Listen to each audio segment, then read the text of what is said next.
think we should just kick off to respect everybody's time. So welcome to May's WA Electricity Consultation Forum. My name is Martin Matichka. I'm the Group Manager of WA Operations located in Perth, WA. And I'm from at Wajak land in the Noongar Nation, and I'm located in Perth, overlooking what I can see quite a lovely day out to the sea and the land, and also the rivers around us. And I'd like to acknowledge the traditional custodians of this land across the land, sea and water. So it's really lovely to be here. Wherever we work, and we do so on Aboriginal and Torres Strait Islands. And I think it'd be quite nice if people who aren't actually in WA could drop in what land that they're actually joining the forum from, or if you come from another part of the world as well, it'd be quite nice to see where people are from. Typically, we have people from all over the world residing in Australia at some point, so it's great to see the multicultural aspect of Australia. All right, okay, so moving on, a little bit of housekeeping. I'd just like to remind everybody of the competition law and meeting protocol. Look, I think people who across this, if we do stray into anything that might be in that area, please be aware of it. We might actually have to stop any conversation on that. That hasn't actually had to happen in prior sessions, but just keep that in mind. Housekeeping, yeah, we have a number of presentations today. I do want to keep it as interactive as possible, but during the presentations, if you can just keep yourself on mute, maybe the camera off, but if you're asking questions, it'd be fantastic if you can put your camera on so we can see who it is. Ask questions through the chat. We'll try to answer them as we go through. If we don't answer it, or you have other questions, we'll try to answer at the end of the Q&A. And once again, if you don't feel like raising anything within the forum, please reach out to us afterwards, because we want to make sure everybody's queries are being closed off to their satisfaction. So, yeah, just moving into the agenda, quite a lot to cover. We did send out the pack, I think yesterday or the day before. There's been an amendment there. We've actually got a slot by Mike Reid in relation to the major projects working group, so that's in addition to the slide pack. But look, otherwise it's per agenda: update of the power system, our QED, an update on the reserve capacity, REM procedures, the working groups, and Q&A before we close the meetings. So that's pretty much it for the introduction, and with that, I'm happy to pass over to Michael, who's going to give us an update on, if you can get the slides up. Me? Oh, or Laura? Yeah. Laura. Update on the power system. So I'll pass over to yourself. Thanks, Martin. So, hi everyone, I'm Michael Dalton. I'll just try and share these slides, sorry.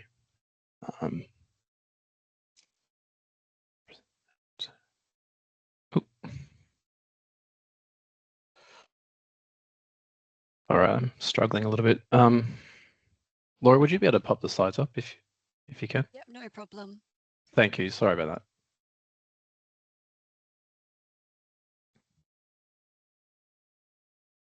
All right, so hi everyone. Sorry for the false start there. I'm Michael Dalton, the manager of the WA Planning and Forecasting team.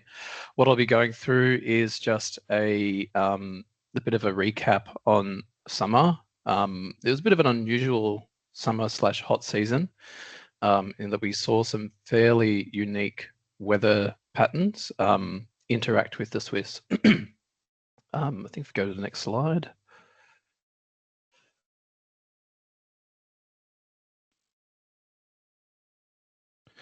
Right, so I guess it's not really, it's no surprise that yes, it's hot in summer, but what we observed during this hot season was a lot of interactions with very humid weather. So we had some tropical cyclones up north that started to impact the lower parts of WA. So heading down into the Swiss, we saw massive swings in demand due to storm activity and a really unusual record-breaking heat wave towards the end of the hot season at the very last week of March.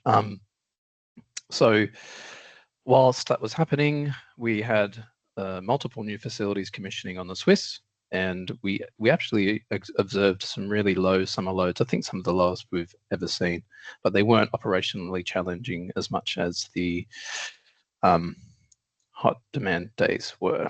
So here's a bit of a breakdown of, or a timeline of, sorry, go to the, I'll just take control.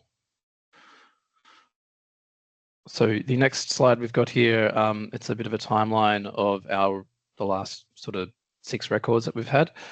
This year in January, on January the 20th, we smashed it by about 250 megawatts worth of demand from our previous record that was about a year before, on the 18th of February 2024.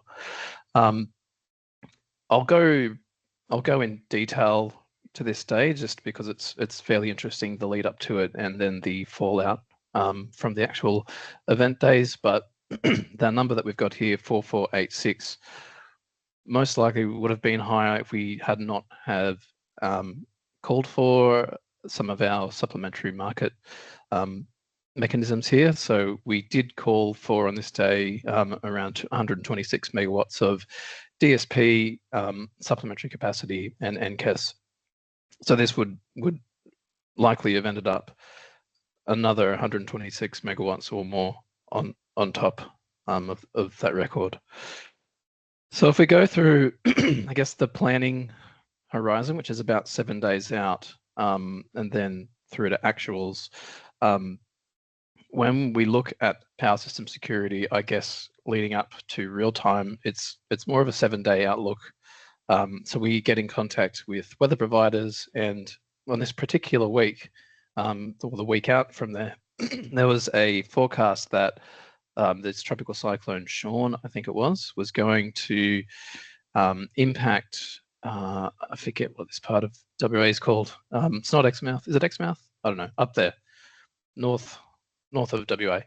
It was going to impact the coast, and from that, we were going to see very high humidities down through the Swiss, and while this was going on, we were also seeing easterlies, so weather blowing in from the interior of the country, bringing a low intensity, and actually high, low, like a heat wave event. So what we had was, sorry, if I can go back. We had like flooding and cyclone activities happening in the north, and a heat wave going on down in the south where the Swiss is. I can't get this GIF to go. This GIF here shows the actuals. I can't seem to activate it. Sorry, it's technical problems here. But what eventuated was pretty much what was predicted. So this cyclone came down all the way around the coast here, and this band of cloud ended up going over the Swiss. So what did that mean for us on the day? We had 2 contributing factors to the record-breaking demand. That was high heat and high humidity. The instantaneous demand was, this is measured every 4 seconds, was 4,502. This is a 5-minute average that we report on.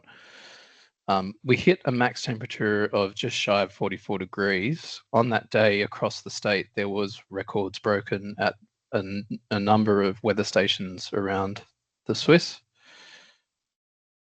And I'll go through how the cloud impacted and the tropical cyclone in the next slides. But yes, the cyclone had a very big impact on this record-breaking demand here.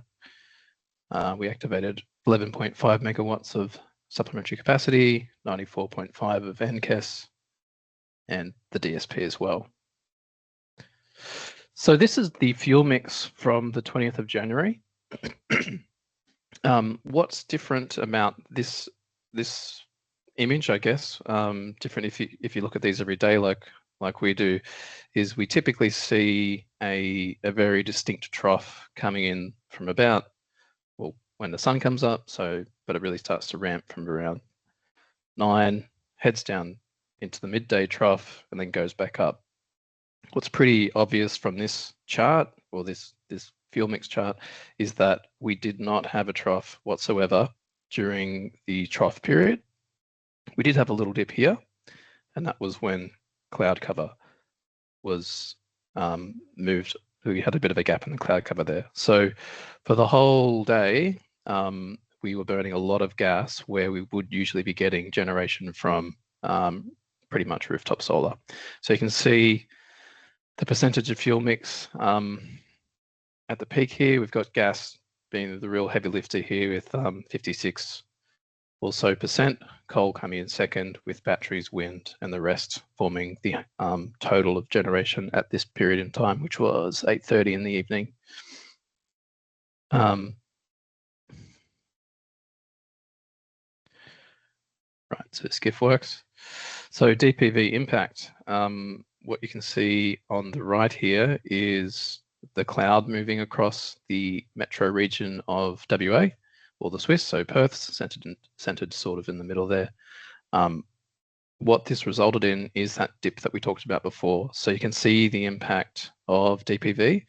Granted that at about 3:30 in the afternoon, you're not getting as much sunshine as you would in the middle of the day, which is, I know, again, pretty obvious. Not a surprise, but you can see how much it does tend to move the dial in terms of underlying demand. So the whole day we didn't have that DPV there. So when the clouds dissipated, we did get a little dip just before the peak. Yep. All right. So the week following that, we still had an interaction between the remnants of that weather system up north with high humidities, but that peak day there being the 20th, and these are pretty significant as well. So these are around the 4,000 mark. Very challenging week operationally. A lot of focus on the weather, the forecasts that we're doing, and how we are going to get our models to perform with pretty much unseen summer event like that before. Yep, very hot. So it stayed around 40 degrees for most of that week, and then what's that? Monday. Yeah, at the end there, when we see the temperature drop, you can see the corresponding drop in load there. Right. So let's pick another day out just to give a bit of flavour to the challenges that we had throughout the hot season. This was in March, and it's probably one of the largest ramps that we've seen in the control rooms that they've had to manage before. So I think I was talking before about DPV impact. So this is another, it wasn't as hot as the 20th of January, but you can see here how, I think, can everyone see the time scale on the bottom there? Yay, no? I think you're just going to have to take a guess there, Michael. Yeah, sorry, it looks, for me, I can see it chopped off a little bit. So that's 8 a.m. through to about 12. At 12:25, a storm blew over the metro region, resulting in a 415 megawatt increase of load within 10 minutes. So that's a 41.5 megawatt ramp per minute. That's really quite extreme. This chart doesn't really give it justice. I think on different plots you can make it look almost vertical, but yeah, moving at 40 megawatts a minute, it's quite a challenge in the control room to make sure that they've got enough units online and that the dispatch engine's ready to go to dispatch units up. The total ramp period, so from here, which is 12:25 midday, up to 1:10 in the afternoon, that entire ramp was 707 megawatts worth of extra generation added on top. Another interesting point from this day, apart from this really high ramp, once the storms cleared, we saw a drop in generation, but the peak actually occurred at 2:35 that day. So typically we see it over here at 6 o'clock when all the sun's gone away, but because of the impact of that cloud and some battery charging, yeah, we observed the operational demand peak in the middle of the day. So very interesting and quite challenging in the control room. Right. Okay, so apologies. This is not Bigfoot. It's very blurry, but I'll try and give context to it. I couldn't really think of a better way to show that end of March period apart from this temperature plot. So when we work through the hot season, we do engage with the BOM to get meteorological support to really help us out with some of the more challenging wet weather patterns that we've not seen before. So on the 24th, Perth Metro reached a top of 40 degrees in the city, and it was the latest in March that we've ever had a temperature reach 40 degrees at the Metro weather station with 32 years of data. If they included the old Perth Bureau regional office site, it was the highest temperature on record, with their records dating all the way back to 1897. So what this is showing is some of the temperatures that feed into our load forecasts. So when you've got a really tight band on these sort of candlestick plots, it means that there's very high probability that we're going to see that temperature eventuate. Bit of uncertainty here because you've got a bit of a spread, but again, the next day, very, very hot. So seeing this sort of weather event happen on the tail end of March, it's very unusual. And the way that our forecasts are modeled is based on historical data. So because this was the hottest on record back, 1897, AEMO wasn't around back in 1897. We don't have the data sets for something like that. So our models, our long-term models, under forecast this period a little bit, which resulted in AEMO having to postpone some planned outages to help bring them the amount of capacity available to manage these loads back online. That's a bit of a headache for not only for us, it is for the market participants that get impacted by that. But it sort of speaks to the trend of the complexity and some of the challenges that we're seeing in just weather patterns that we haven't seen before. This may not happen again. It may be a freak event, but we will, and we do, when we see these sort of things, adjust our models to try and understand if we're going to see this again, and help them perform, so we can give our operations planning and the market a better idea of what's going to happen. So is there any questions? That's the last slide for the recap of summer. I guess I will just say, I'll touch on the point of low loads. We did see pretty low loads throughout summer as well. So we saw periods where we had low loads of around 600 megawatts in the middle of the day, and then going back up to 3,500 megawatts in the afternoon. So it's a fair bit of generation that we need to pick up going from the trough to the peak. It's not as challenging as the spring and autumn troughs that we see. So there's no low load security issues, but yeah, picking up almost 75% of the Swiss generation to furnish that load. It's it's another pretty interesting challenge that we have to manage in real time.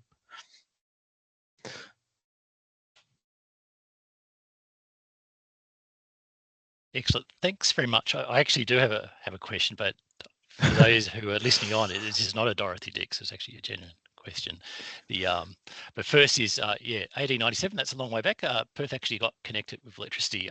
Started to actually install lights in Perth in 1894. So there actually was a few years of electricity there. We could have actually been the operator, but missed opportunity. Look, I think thanks very much. A couple of extra points I wouldn't mind adding is the weather has such a large component on system demand and the difficulties in actually managing the power system. And we're doing a lot of work in the background in terms of actually trying to use multiple weather providers. We actually have Bureau of Meteorology on call during the hot season to help give a better overview of the weather patterns to help us manage it. So I guess there's a question for Michael, if you want to expand on any of that.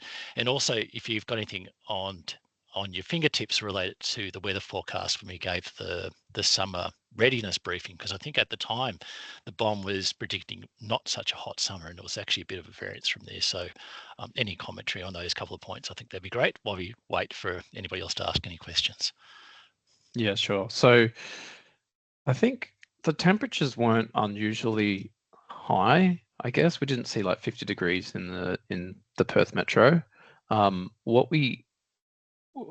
guess the real benefit of having the BOM come and talk to you is, instead of getting one static prediction for the day, they're giving you more timely updates to the weather. They're giving you some context around, I guess, the confidence in the weather forecasts that they've got. So I think in the previous slide where we talked about those really tight candlestick plots, really helps to give us confidence in what temperatures are going to be. Some of the really challenging parts for this summer was the humidity playing into the load forecast. So because our models had not, our forecasting models had not seen that mix of dew point being temperature and really high temperatures, it was really struggling to get a sensible load forecast out. So talking to the BOM, having their meteorologists give us insight to stuff like how long that humidity was going to persist, and also on the day getting a bit of an insight to when the sea breeze hits, helps us to make operational decisions like, do we call supplementary capacity, or do we have to recall outages?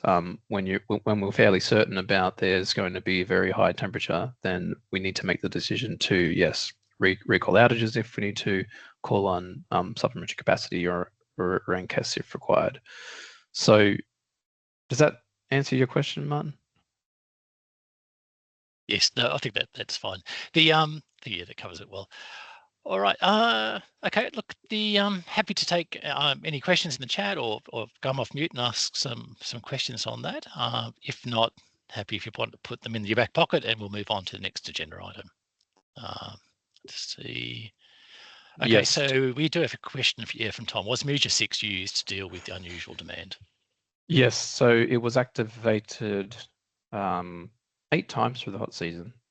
So it was used to, yep, exactly. The last time it was online. If you go back and have a look at the any of the solution files, I think you'd be able to see Muja 6 operating, but it's officially properly retired, so we won't ever see that again.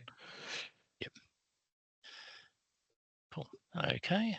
Okay, I don't see any other questions, so that's fine. Okay, well, thank you very much for that overview and for information. So the next agenda item, we have Adrian. He's going to give us like a highlights from the QED as a little bit of an information and framing. So yeah, over to yourself, Adrian. Yeah, thanks Martin, thanks Michael. That was really interesting. We'll see a few of those trends, I guess, come out in the QED section as well. But just quickly, my name's Adrian Pearce. I'm a senior analyst in our real-time market monitoring team here in WA, and I'll just be giving a quick overview into the QED, which was published, I think, yesterday. So pretty fresh off the press, and if you haven't had time to go through it, it's been published, and you can get it from the AEMO website. I'll just turn my camera off for now. Just my internet's been a bit suspect this morning, but thanks all for joining, and we'll kick on. Okay, so just some quick trends, some high-level trends that we saw during this quarter. I guess maybe just before I go into that, I'm sure everyone here is familiar with the QED, but what the purpose of the QED is to, I guess, look at fairly, I guess, scientifically, what were the outcomes of the market in terms of demand, fuel mix, prices and costs over the most recent quarter. So for example, Q1 is January to March. And then I guess we investigate changes in the market or dynamics compared to usually the same quarter in the previous year, and sometimes we also do, I guess, comparisons to I guess sequential quarters as well. But really, the intent of that is just to, I guess, provide a bit of data to the industry on what's happening within the market. The QED also includes the NEM, so if you go right to the bottom, that's where you'll find the WEM section. But what we saw, I guess, in terms of some key trends was an increase in underlying demand. And so that was due to higher overnight temperatures, so not necessarily higher temperatures at peak or overall, but higher overnight temperatures, and an increase in battery withdrawal. So both of those were driving up underlying demand. And then we saw that offset by distributed PV, so that assists in bringing our operational demand down. But overall, because of the increase in underlying demand, we saw an increase in operational demand, and we'll go through that visually on the next slide. As most of you hopefully would know, we've got an increasing amount of batteries since the quarter before, so as in the quarter Q1 2024, as well as the introduction of a hybrid facility. So that's having an influence, I guess, on renewable contribution, emissions, and things like that. In terms of clearing prices and costs, we saw an increase in the energy market clearing price, but we saw a decrease in the costs associated with FCAS or frequency co-optimized essential system services. So we'll go through that in a bit more detail. Happy for people to raise hands or also put questions in the chat, and I'll pause for a bit at the end as well. Okay, so I'll get a little pointer up. So on the left here, this graph, which can be a little bit confusing on first look, is essentially the components of demand, specifically operational demand. So this red dotted line represents the change in operational demand at that time of day. So if something is above this zero line, it means it's contributing to an increase in operational demand. If something is going below the line, it indicates it was having a decreasing effect on operational demand. So as solar increases, we see that come off the amount that AEMO needs to dispatch. So that's why we see an increase in distributed PV, essentially lowering operational demand, which is the demand met by registered facilities. Likewise, you've got this, I guess, grey-ish, I know the underlying demand is in grey, but this greyish block here, that's on the underside, that's contributing to a reduction in operational demand. That's what we refer to as embedded systems. So that's, I guess, generators behind the fence that AEMO doesn't control, but they put power back over the fence. And so if they're putting more over the fence, it means less needs to be met by AEMO registered facilities. And so it has a decreasing effect on operational demand. So what we saw in this quarter was an increase in underlying demand, not quite being offset by increase of embedded systems and increase in DPV. And you can really see that's primarily because we had there's always an increase in underlying demand if you have an increase in economic and population growth. But you can see overnight here, we saw an increase in overnight temperatures. And so you see this increase in operational demand, in underlying demand here. Likewise, if you look over to the right briefly here as well, there's an increase in battery withdrawal. So in this purple, that's the net position of battery. So this overnight it had a net withdrawal, and so that also contributes to the increase in underlying demand as well.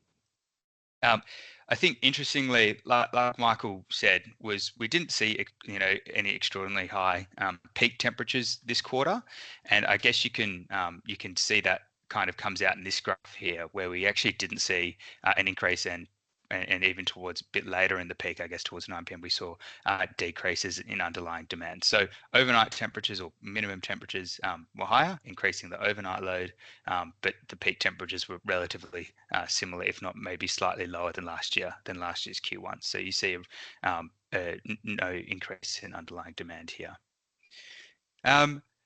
So there's a couple of numbers here, but I guess in summary, operational demand increased by 13 megawatts. On the right-hand side, as we touched on before, this is just a graph on the net position of batteries during time of day, and so in the turquoise we've got last year's Q1, and in the purple we've got this year's Q1, and you can see an increase. So overnight, that tends to be one charging opportunity for batteries, with prices potentially being slightly lower, and then during the middle of the day as well, before they make a contribution to the peak. So we can see that increased overall. There is some numbers in the QED specifically about the increase in the battery contribution during the peak. I guess that's one of the benefits of them, is that they charge during the middle of the day and provide the service at night. So they provide a bit of they increase the load here and inject during the peak. I can't remember the number off the top of my head, but obviously there was a record for batteries delivering injection during the peak.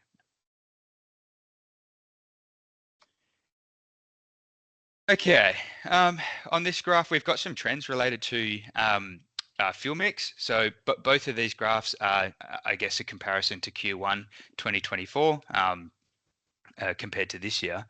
And what we can see here is that 89 megawatt increase in underlying demand. And then here we have our decreases in average generation. This is minus 36 in coal, which is expected due to that Merger 6 retirement or partial retirement. So lower coal availability means obviously less dispatch for coal, and then some marginal changes around the edges on things like wind, and I think that's distillate as well. What made up for this reduction in coal, and I guess the increase in underlying demand, was primarily distributed PV and the embedded system, so then putting more over the fence, a little bit from grid solar, and then the introduction of the hybrid facility, which was 23 megawatts. Now, obviously, there's an increase in injection of 26 megawatts, but that also increases the underlying demand as well, which I think was about 31 megawatts of withdrawal and 26 megawatts of injection, which roughly lines up to the efficiency of batteries. So on the right-hand side, I think this is probably the more interesting, I guess, plot, and it shows the time of day of these facilities. So of the facility or the fuel type contribution, sorry. So I think in this pink color or magenta, we've got a hybrid facility, and this really nicely shows, because this was the first quarter or Q1 in which we had a hybrid facility. You can see its injection profile. So it has a solar component and a battery component, and it starts when the sun comes up, and then the battery component takes over fully anyway during the evening peak. So you get some charging and some injection during the middle of the day, but it doesn't charge from the grid. It purely charges from its solar and then injects that into the middle of the night. This obviously doesn't show the battery withdrawal either. It only shows injection, but you can see over the peak that batteries and hybrids are the primary increases at the expense of coal, or at least not at the expense of coal, but due to the lower coal availability, that's reduced and taken up by some of these other fuel types.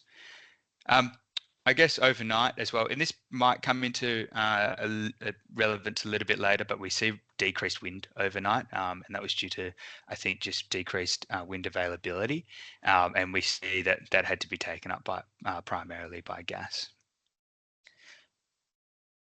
Okay, don't see any hands up, so I'll keep pushing on. I'll just quickly check the chat as well. Nothing there. Okay, we'll continue on.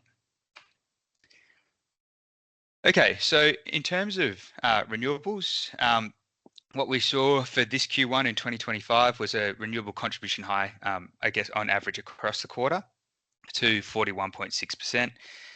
That was driven by increase in capacity of distributed PV, which moved to 24.5%. So naturally, when we talk about renewable contribution and DPV is included, it's a factor of underlying demand. So that's all generation. So that was 20.5% for distributed PV. an increase in the battery share of 1.3%, acknowledging that is just the injection side of things. And then we saw with the introduction of hybrids, that moved to 0.8%, up from 0, obviously. So that was an increase on last year's, which was also a Q1 high of 39.1%.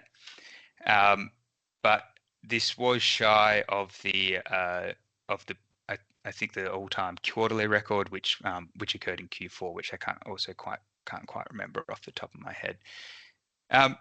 In terms of instantaneous, instantaneous is probably a slightly outdated term now, but what this graph on the right here shows is the percentage of WEM supply from renewable energy sources so I guess the peak renewable contribution. So what was the highest for an interval during the quarter?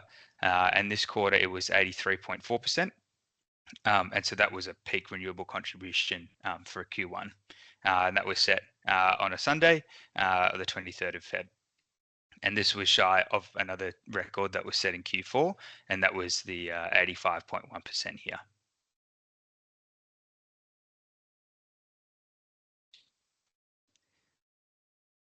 So I guess just to quickly touch on emissions, carbon emissions were down 5.7% to 2.46 million tonnes of carbon dioxide equivalents. And this was primarily due to the reduction in emissions as well. Emissions intensity, which dropped by 5.2%. Compared to last year. Now, there's also a small component, a very small component that can be attributable to having one less day this year due to 2024 being a leap year as well.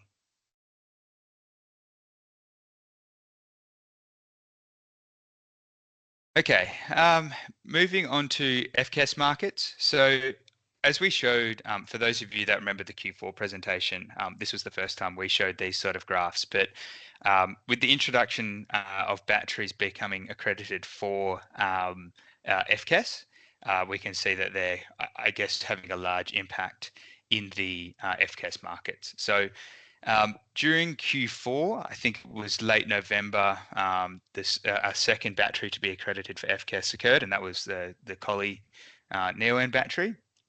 And so for this quarter, we had an entire quarter for having 2 batteries accredited.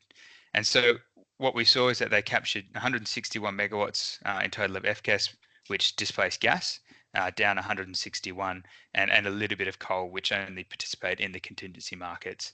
They were down 15 megawatts. So in terms of overall volume by market share for Q1 2025, we saw batteries take an overall position of 39%, which was just shy of the 40% set by the traditional provider, which is gas, which is set at 40%. Now, I guess we expect this to, over the coming quarters, to move it further in the direction of batteries, but yeah, I guess we'll have to wait and see. I was actually kind of expecting this to overtake this quarter, but it was just I think that was because of some battery outages. You can see that batteries have already overtaken in the lower markets, and that's primarily because they don't have to produce energy to provide the footroom necessarily like a gas unit would.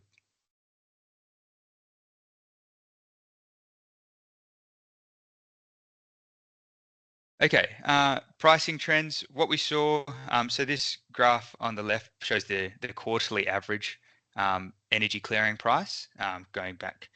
So this title should probably just say Q1 2024, but going back to the last, including this quarter, 5 quarters in total, and we saw an increase to $89.03 per megawatt hour, which is roughly $10.50 increase from last year's Q1.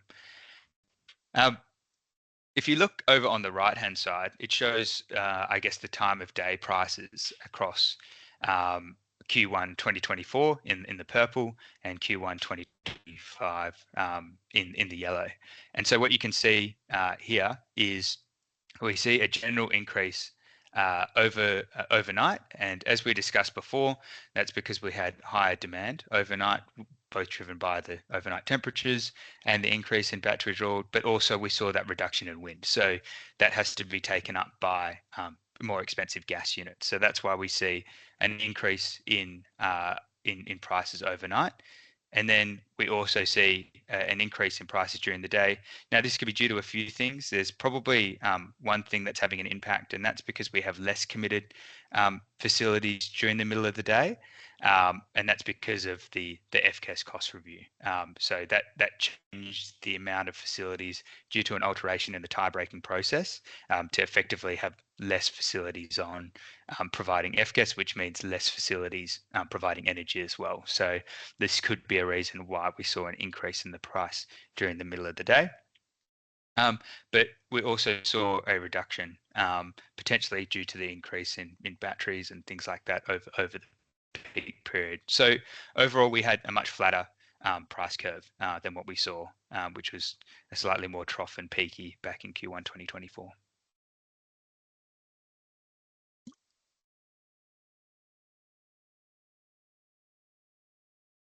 Okay, so a couple of figures on the ESS markets. So on the left, we've got FCAS, so frequency co-optimized essential system services, and any associated uplift costs for each quarter going back to Q1 2024.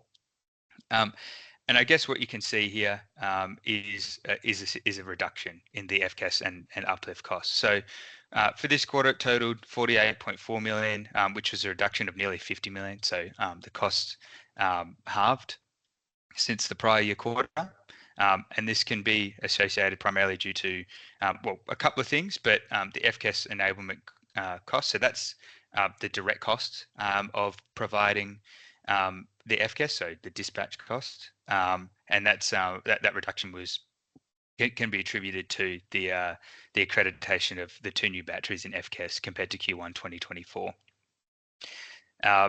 We also saw a 79% or about $39 million decrease in uplift costs, and that was due to the changes implemented as part of the FCAS cost review, which went live on the 20th of November 2024. So prior to the start of Q1 2025. We saw an uptick of about 10 million in energy uplift, which was primarily due to some outages that occurred in late March. And then we also saw, if you look on the right-hand side, we saw NCAS costs, a reflection of NCAS costs increasing due to the start of new contracts. So the introduction since Q1 2024 of peak NCAS contracts.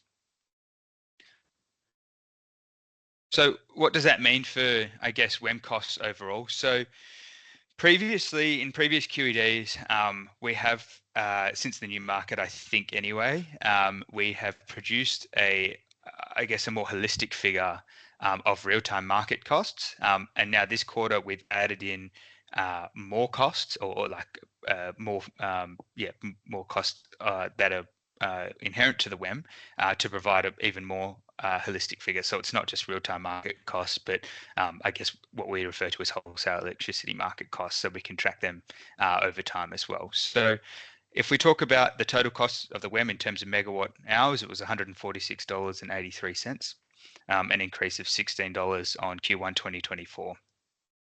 Now, we talked about the increase in energy price before, so that contributed about $10.50 to that increase.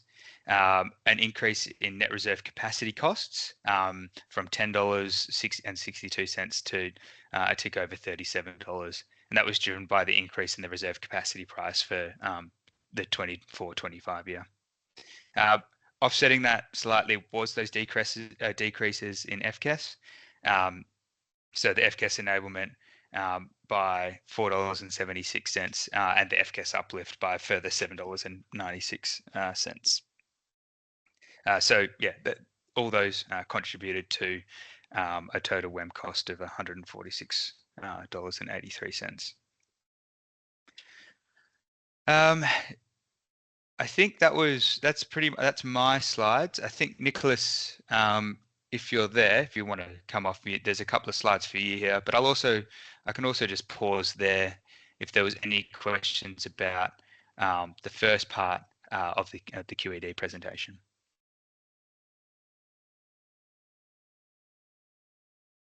Thanks, Adrian. I'm here. I'm happy to talk to supplementary capacity, and I don't see any questions in the chat, and I certainly don't hear anything. So how about we just move on, and if there's any questions they can ask in a couple of slides time.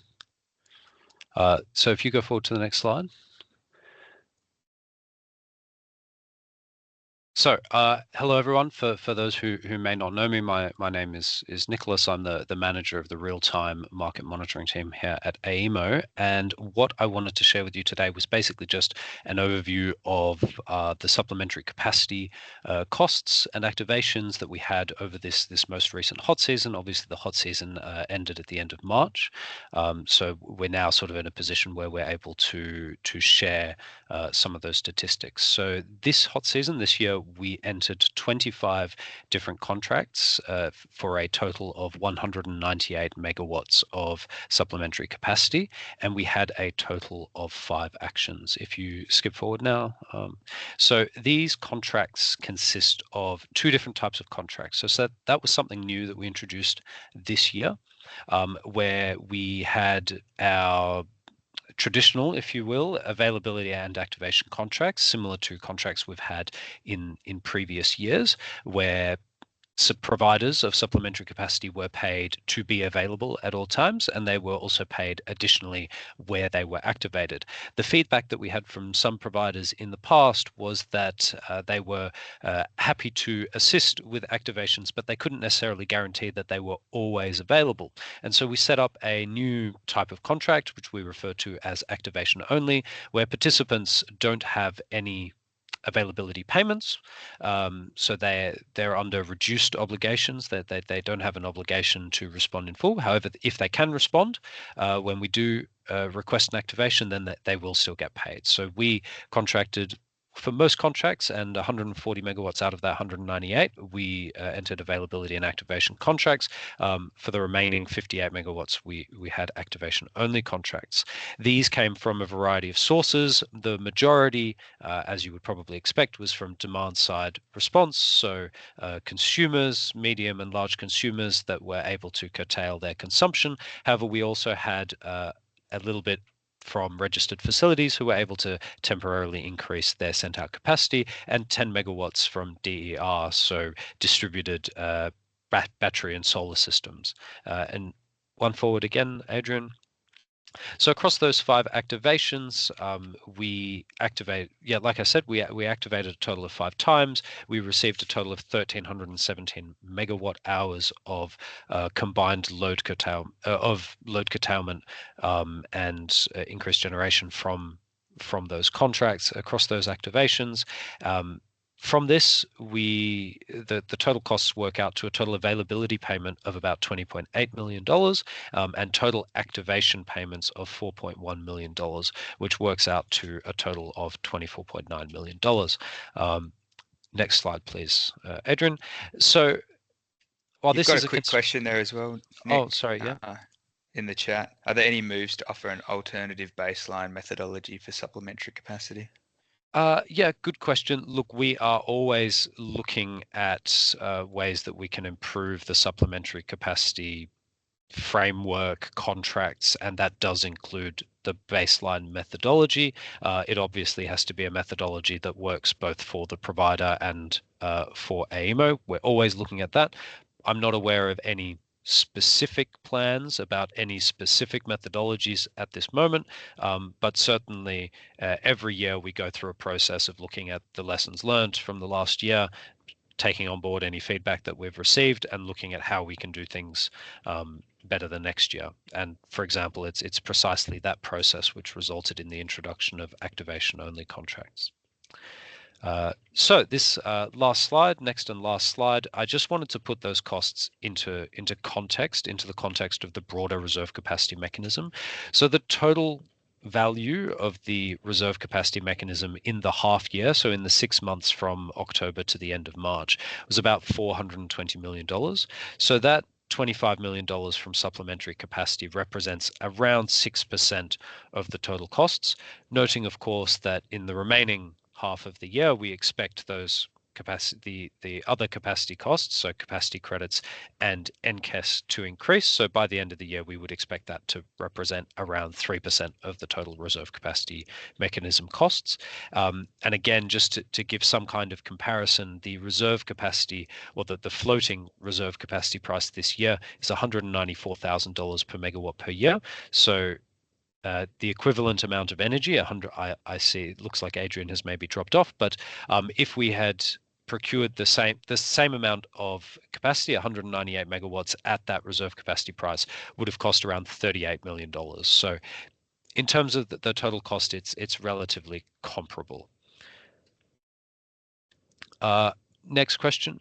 So that's the end of my slides. So we'll take some questions either on the supplementary capacity or on Adrian's previous section. I can see a question from Brad. Ideally, you don't want to be running supplementary capacity or NCAS on a regular basis. Absolutely agree. We would much rather be able to meet the capacity requirements of the system through the reserve capacity mechanism. Unfortunately, as we all know, that there's been a bit of a shortfall over the last few years. So we've had to go down the route of procuring additional capacity through supplementary capacity and NCAS. It is absolutely our desire and intent to get through that.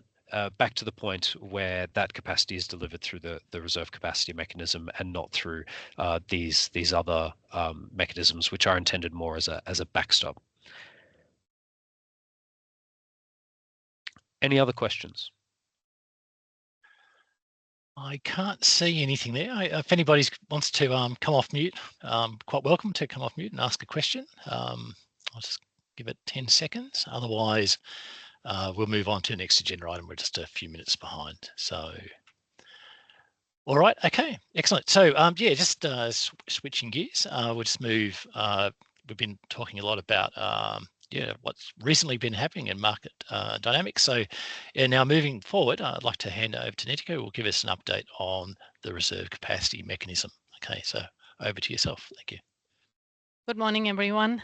Since the last reserve capacity update, we have undertaken quite a few tasks. The first one is the publication of the 2025 EOI summary report on the 1st of April. 48 out of the 51 EOIs received were deemed to be valid. And a breakdown of the EOIs by technology type have been presented in this table, but we've also included a breakdown of the potential flexible reserve capacity that's been offered, which is a new capacity product that's been introduced specifically for the 25 reserve capacity cycle. So as you can see, about 2.4 gigawatts of potential peak reserve capacity and 2.3 gigawatts of potential flexible capacity of expressions of interest have come through.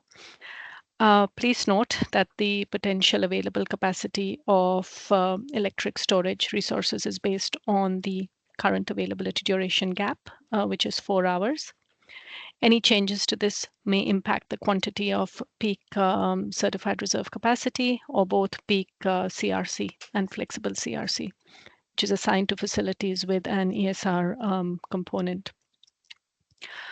The ADG for the 25 reserve capacity cycle will be determined in the 25 WEM Electricity Statement of Opportunities that is due to be published on June the 24th. Now, just to provide some reference, if the ADG increases from 4 to 6 hours, that potential peak capacity assigned to ESR components would reduce from about 1700 megawatts to 1100 megawatts. And an increase of about 8 hours would further reduce that capacity assigned to ESR components to about 850 megawatts. Now, we've also put together a cool graph for the first time of the capacity map to offer some intel on the location of potential new peak capacity for the valid EOIs received. Each bubble here represents a specific GPS coordinate with potential available peak capacity, and the size indicates the magnitude. So larger the bubble, higher the capacity. I want to linger on this slide just a little bit more because if you look at the EOIs that have come through, you may just think that there is no need for investment in the RCM. But I do want to emphasize that not all EOIs translate into certified reserve capacity or capacity credits for that matter. And there is significant uncertainty at this stage in the reserve capacity cycle. Any supply-demand balance assessment would be quite speculative, so to speak, and there are several factors that may affect the total potential reserve capacity available. Simply speaking, the number of valid EOIs that proceed to valid CRC application changes from year to year. And by way of reference, for the 2022 and the 2023 cycles, there was somewhere between 4% and 20% of the EOIs which proceeded to valid CRC applications, respectively. So looking at the EOIs that we received for the 25 reserve capacity cycle, with the figures that you see, about 186 megawatts of the potential available peak capacity from the 25 EOI processes associated with facilities that are committed, compared to approximately 40% in the 24 EOI process. And as at the EOI submission date, construction had not yet commenced for about 80% of the proposed facilities in the valid nominated EOIs. So as you can tell, there's still quite a bit of uncertainty. There is no way I would like people to look at these figures and go, we don't need any more capacity. We are looking for investment in the 25 cycle for sure. And as Nicholas pointed out as well, the RCM is the normal avenue for investment to come through the WEM or the RCM, so to speak. So I just wanted to linger on that slide for a little bit. Moving on to the next slide. As you would be aware, AEMO has published a revised 2025 reserve capacity cycle timetable. Now, we consulted on deferring some of the activities of the 2025 reserve capacity cycle. There's always a balance to be struck. Some people want more time. Some people are comfortable with the time we propose. AEMO does not take deferrals lightly. We will only extend under extenuating circumstances. Now, we need to strike a balance in providing both investment certainty for participants, including the timely entry of new capacity for the 27-28 capacity year.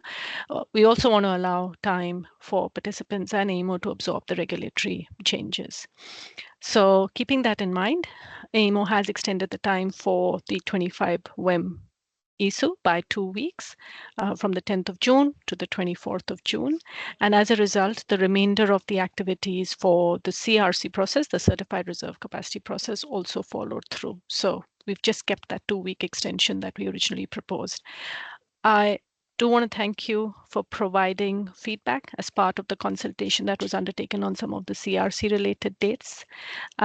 We believe that a 2-week extension provides us with the time to deliver a set of forecasts in the WEM ISU that we have confidence in setting the reserve capacity requirement for the 2025 reserve capacity cycle. So please feel free to check out that timetable on the website. And the next slide actually will just take you through the major changes so that you should keep in mind. Firstly, of course, that the ISU has been pushed out to the 24th of June. And the second aspect is that the CRC window, which is now open, closes on the 8th of July. There are a couple of other dates that I have kind of marked in red text for your reference as well. But I won't go through this slide in a lot of detail. It's there for you to look at in your own time, and hopefully it all makes sense. For the next slide, again, the Capacity Investment and Assessment team, we released a survey early this year, and that was to get feedback on what aspects of the Certified Reserve Capacity process would stakeholders benefit from to support both their understanding and their participation in the 2025 CRC process. The team ran a total of 5 well-attended sessions, and for those who came along, I hope you found these sessions valuable. And I've also dropped a link to a lighthearted video that the team put together on tips for a successful application. So when you need a moment of relief from work, you can probably take a look at it. It'll for sure make you smile. The next slide is again, just wanting to look at what else is going on. So the CRC window is now open. Thanks to those who have already started submitting their preliminary applications for review. Please note that the window closes on 8th of July, and that'll come around quite quickly. Now, I understand that the feedback on the Tranche 8 rules, that consultation period closes today. And there are changes that may impact both the ESU forecast and also the 2025 CRC process and your participation in it. So any of those changes that will impact the CRC process will be captured in the ESU on the 24th of June.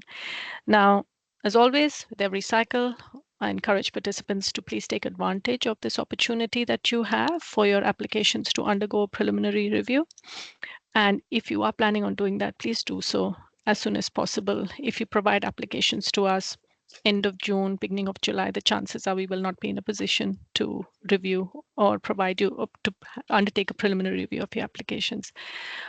Another reminder is that we have assigned quite a lot of IFC indicative facility class assessments have been undertaken as part of the EOI process. But for those participants with new capacity that did not submit an EOI, you will be required to submit an indicative facility application by the 19th of May if you are intending to put a CRC application for the 25 reserve capacity cycle. The last activity, which has now moved across to the registrations monitoring and procurement team, is the winter reserve capacity testing process, which is currently underway. The process itself concludes end of September.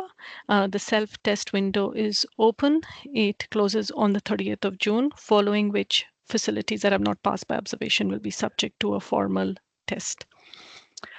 I'm going to quickly cover off my last slide, which is around the capacity investment scheme.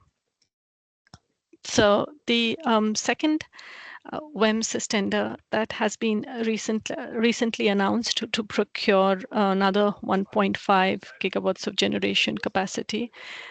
And can you just give me a second, please? There's just a lot of noise around me. I just want to kind of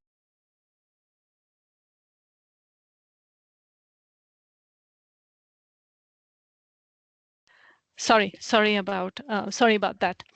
So the second WEMS tender has been recently announced to procure another 1.5 gigawatts of generation capacity and 400 megawatts of BESS storage. This follows from 654 megawatts of storage procured by the first WEMS tender, which is intended to, and these projects are intended to come online by 2027. I have listed those 4 projects here. You've got the Boddington Gigabattery, which is operated by PGS Energy, located in Marandong.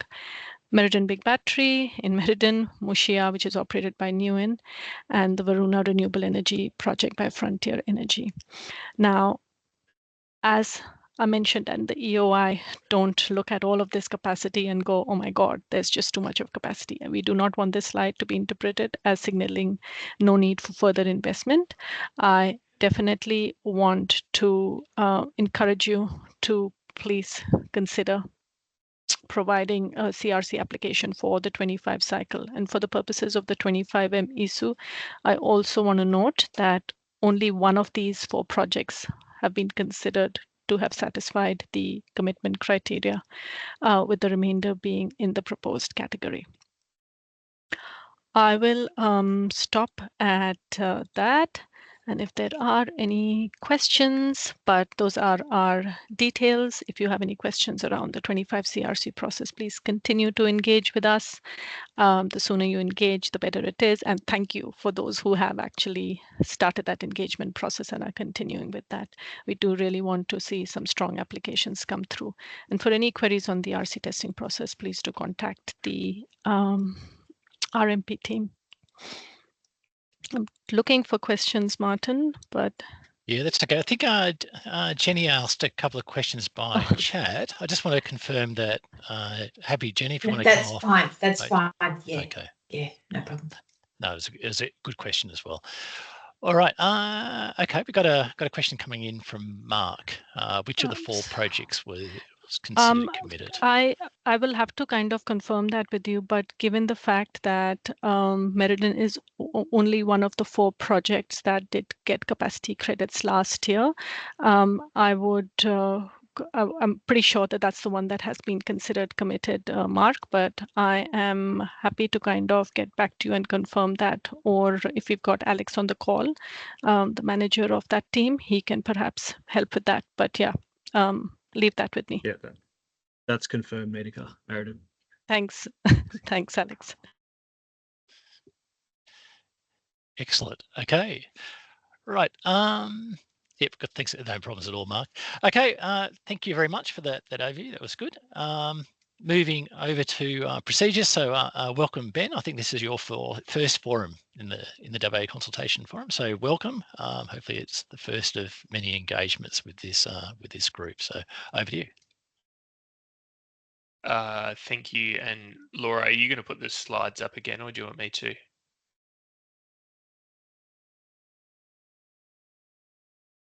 Thank you.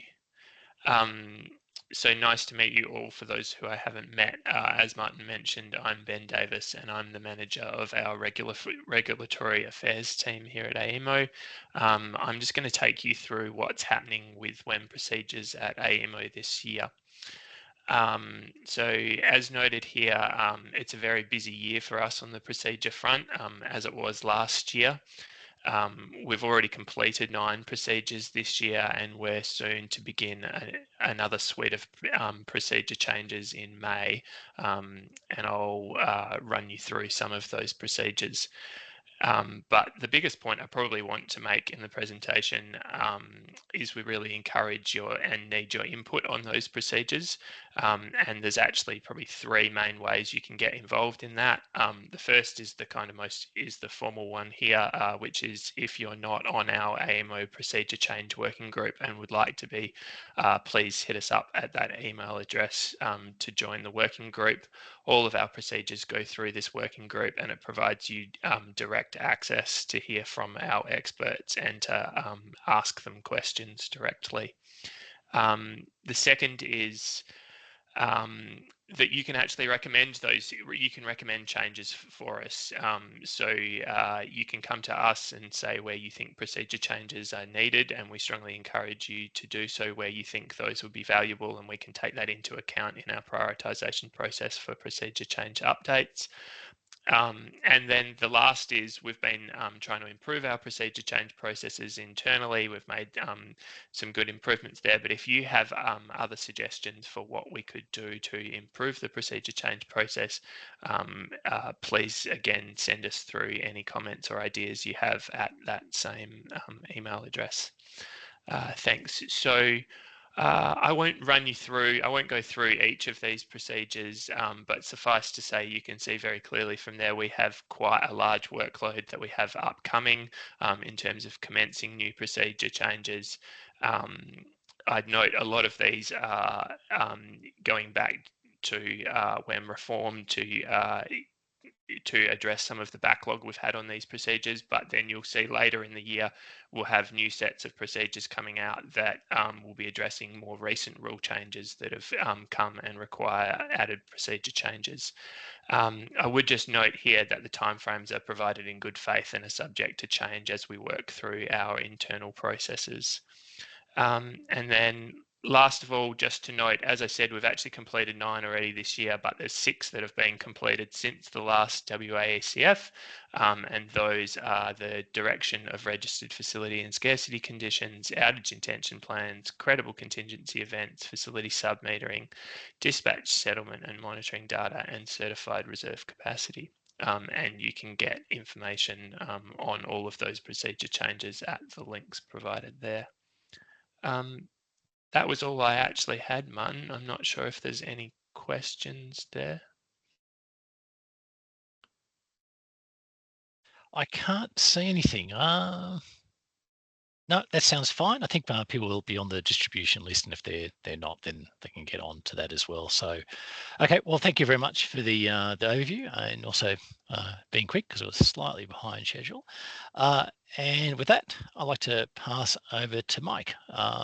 Give us a overview of the working group that's being set up for the major project. So, yeah, I'm happy for you to take your full slot. We can ease into the Q&A. That's no problems at all. Right. Thanks, Martin. Hi, everyone. My name is Mike Reid, and I've been working with other parts of the business on establishing this AEMO Major Projects Working Group. I can't see the chat, so I just suggest if you've got any questions as we go through, do pipe up. Happy to for you to interject with your questions. Otherwise, Martin, perhaps you'd do the same if you see anything in the comments. Bit of context to start with the proposal to create this working group. It originates, I suppose, with a few problems in mind. So participants obviously need information about our work program to prepare, for the changes that are implemented. The scheduling and the I suppose the bundling of work that AEMO does benefits from participant insights that we get from participants, but in order to provide us with those insights, participants obviously need visibility about what the whole schedule looks like and what are the implementation trade-offs that arise from that.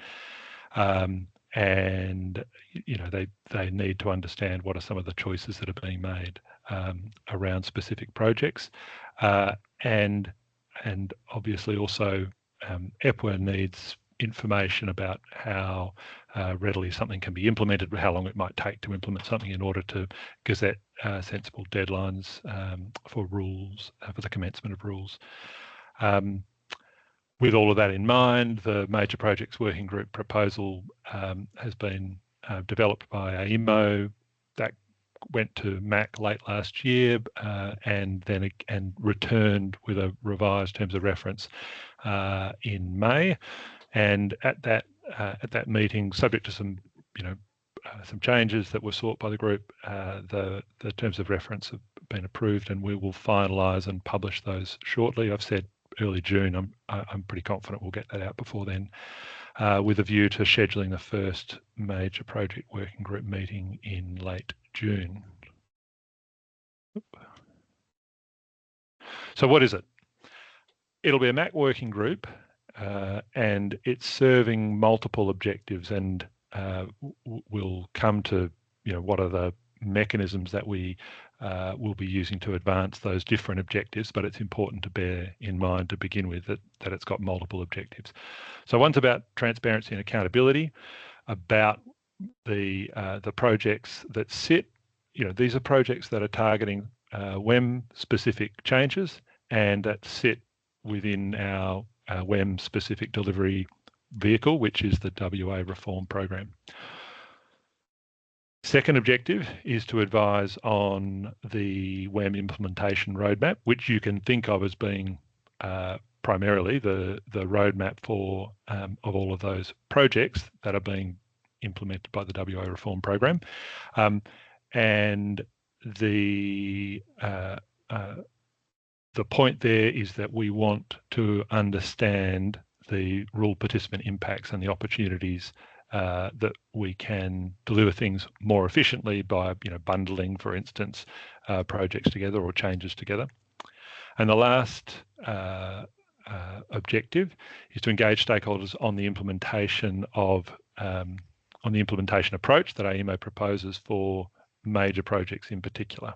So in that case, we're talking about specific changes as distinct from those other two objectives, which are talking about the whole program and schedule as a whole. There's a few things that the AEMO Major Projects Working Group will not be. Won't be a decision-making body. It'll be there to, like we said, provide information, get feedback, and that will then feed into the decisions that AEMO makes and that hopefully ultimately EPWA makes. It won't be a forum for policy matters. You know, there are other forums for litigating the the worthy arguments about what high-level policies should and shouldn't be pursued by the government. That's not our sink, and those are not our dishes, and we will have to be fairly conscientious in shutting down discussions. Inevitably people get drawn into that. We won't be allowing the working group to be a forum for that. It won't consider projects unless they're specific to the WEM. So as I emphasised, we're talking here about the projects that have been delivered as part of the WA reform program, which, by the way, includes things that are not reforms. So they include the projects that we deliver in the program include both things that are initiated by government and things that are initiated by AEMO rather. For example, operational adjustments that are being deployed to manage operational risks rather than rule changes, for instance. Finally, it won't be approving project costs or making decisions about AEMO expenditure. That's partly about the fact that it's advisory only, but it's also partly about the fact that its function doesn't replace the oversight mechanism that we have for our allowable revenue. So that's the last point on that. I said that there were multiple objectives and multiple mechanisms that are part of the MPWG proposal. So I want to stress it's not just getting together and talking. It's also it comprises other elements, principally the WEM implementation roadmap, which I mentioned, and also this thing called implementation assessments. Those of you that are familiar with the NEM reform program will be familiar with their high-level implementation assessments, which are integrated into the, procedurally integrated, I guess, into the AEMC's decision-making processes. So, draft rule change proposal or determination will be accompanied by a high-level implementation assessment from AEMO. We're doing something a little bit different in WA. Implementation assessments, the name that we give them here, but they are functionally similar. They are about specific initiatives or projects, describing what the changes are, what we see the impacts as likely to be, and a vehicle for consultation, as well as information. The roadmap, as I've said, high-level schedule, as well as additional information about project budgets and how they're tracking status, for instance. And then you see these arrows between those blocks. That implies that there's some relationship between them, which I'll come to in a second. But also, I'm just stressing again that the function, or the scope rather, of both the roadmap and the implementation assessments includes government-led as well as AEMO-initiated changes. In terms of those interactions between the moving parts, we will brief the Major Projects Working Group on changes to the roadmap. So the roadmap will be updated, let's say on a quarterly basis, and we will brief the working group on what's changed. We would expect to get feedback, maybe challenges here and there, particularly around the stuff that AEMO is initiating. You might provide feedback, for instance, that there's a trade-off that you're not happy with. We can take that back in and consider it. And in terms of the interactions with the Major Projects Working Group and the implementation assessments, We can consult with MPWG on draft implementation assessments, and again, we can get the feedback from the members about how we're proposing to implement, whether it's a policy or an AEMO initiated project to solve problem X. You can provide your feedback. Members can provide their feedback, and then there's an interaction between the roadmap and the implementation assessments. The idea there is that the roadmap is an important reference point when we're thinking through resource contention and trying to evaluate, when we're preparing an implementation assessment, when is it feasible for us to deliver by.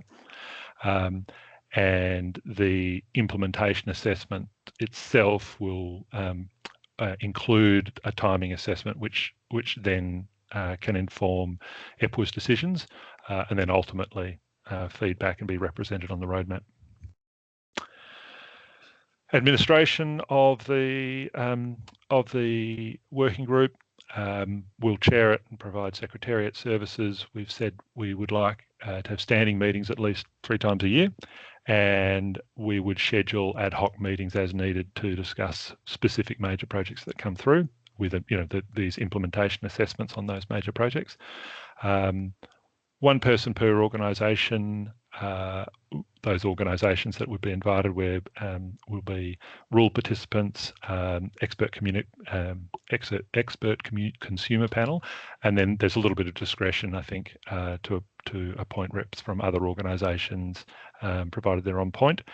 And because it's a MAC subcommittee, the idea is that it'll report back up to MAC in accordance with the usual processes that are set out in the MAC Constitution, and we would be publishing minutes and papers on the public website. And that would include also publishing the roadmap and the implementation assessments once those have been finalised. There's a bit more detail in some subsequent slides, but I'll just quickly hit these next steps because we'll run out of time, but happy to use those, share those extra slides on the roadmap in particular with the pack.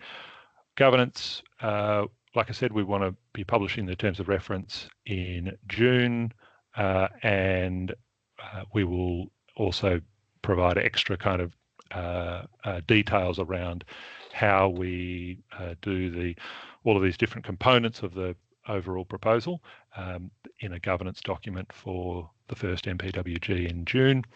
I think as soon as we get the terms of reference out and published, we would be calling for membership nominations. So have a think about that with respect to your own organisation, and then of course sending out the invitations. In terms of when people will start to see the implementation roadmap and implementation assessments, we're looking at the first iteration of the roadmap going to MPWG in a sort of out of session in July, and hopefully we'll be able to publish it after the next MPWG meeting. And then we would be publishing something that's sort of indicative of these implementation assessments in the first quarter of the coming financial year. So sort of think winter 2025. All right, Martin, rather than me trying to cram in the extra slides, I might pause there and take questions. Yeah, there's no problems, Mike. Yeah, I think we're getting close to time. So I can't see any questions in the chat.